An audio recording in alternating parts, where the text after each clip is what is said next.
কড়া গরম হয়ে গেছে, কড়াইতে তেল দিয়ে দিচ্ছি।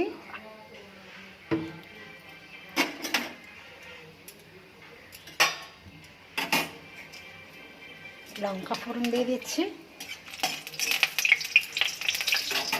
আমি উচ্ছেটা ভাজবো। এটা নুন মাখিয়ে রেখে দিয়েছি, অনেকটা জল বেরিয়ে গেছে, তাড়াতাড়ি হয়ে যাবে। এবার উচ্ছেগুলো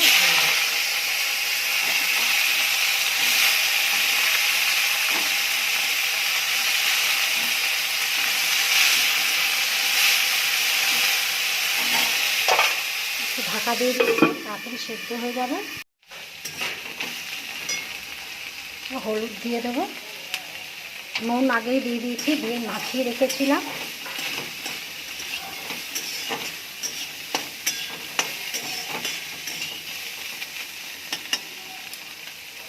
ঢাকা দিয়ে দেবো, তাড়াতাড়ি হয়ে যাবে।